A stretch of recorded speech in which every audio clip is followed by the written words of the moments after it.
Kasih karunia dan damai sejahtera dari Allah Bapa dan dari anaknya Tuhan Yesus Kristus menyertai kamu sekalian. Amin.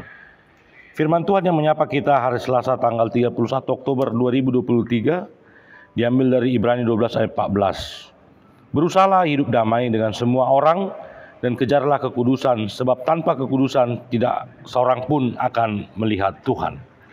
Bapak, Ibu, dan Saudara yang terkasih, jikalau kita menonton film 3 dimensi, seolah-olah kita berada di dalam film tersebut.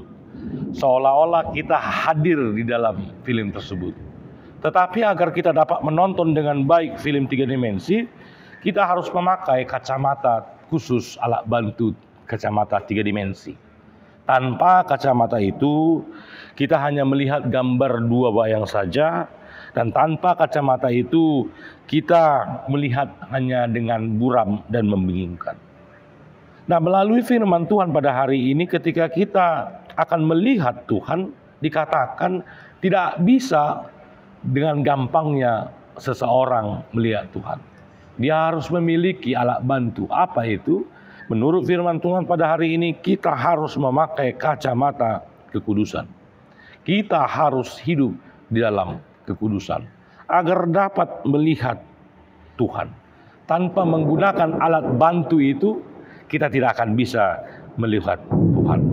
Nah, cara yang dipakai di dalam firman Tuhan pada hari ini adalah bagaimana berusahalah hidup damai dengan semua orang.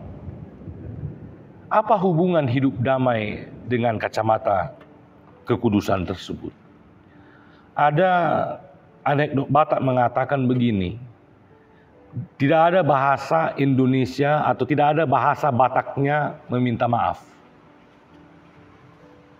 Orang Batak katanya tidak memiliki terjemahan langsung meminta maaf. Tetapi tidak ada bahasa Indonesia yang tepat untuk menerjemahkan kata menganju. Nah, bagi orang Batak, ketika kita melihat tadi yang saya katakan tadi, mengapa katanya tidak perlu ada kata minta maaf? Bukan tidak boleh meminta maaf, bukan. Tetapi dengan saya menganju, maka saya tidak akan mengingat kesalahanmu. Kamu tidak perlu meminta maaf, saya sudah menganju akan kesalahanmu.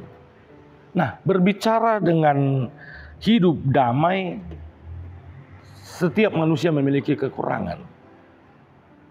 Tetapi ketika kita bisa hidup dalam menganju tadi,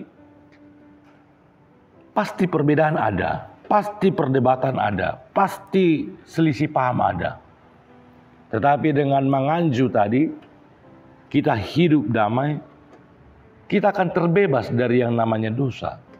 Kita akan terbebas yang namanya dendam. Kita akan terbebas dengan otak-otak yang ingin berbuat jahat.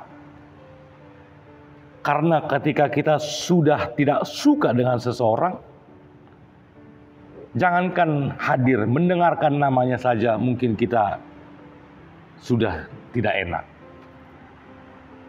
Bisa satu tempat, satu punguan, satu marga, satu huria, sama-sama berdoa, tetapi kebencian di dalam hati terus dipelihara.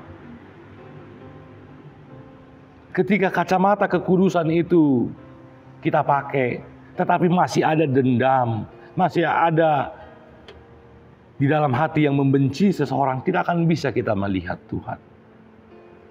Karena itu tadi saya katakan, Bapak, Ibu, dan Saudara yang terkasih, tidak usah kamu meminta maaf. Saya sudah menganju kesalahanmu. Maka saya akan hidup, mencoba hidup di dalam kekudusan. Mari kita mencoba menganju. Mari kita hidup dalam kekudusan. Agar kita dapat bisa melihat dengan jelas Tuhan. Amin, kita berdoa. Terima kasih Tuhan, kami telah mendengarkan firman-Mu. Kami adalah orang yang berdosa. Tetapi kami berusaha untuk hidup di dalam kekudusan. Agar kami dapat berjumpa melihat Engkau ya Tuhan. Kau mengingatkan kepada kami bagaimana kacamata kekudusan itu kami pakai dengan hidup damai dengan sesama kami. Agar kami terbebas dari dendam. Agar kami terbebas dari pikiran-pikiran jahat. Agar kami terbebas dari pikiran untuk menyakiti. Tetapi ketika kami menganju, Kau mengajarkan kepada kami agar kami hidup di dalam kekudusan itu. Walaupun orang jahat kepada kami, walaupun orang bertingkah kepada kami mencoba untuk menganju agar kami hidup di dalam kekudusan.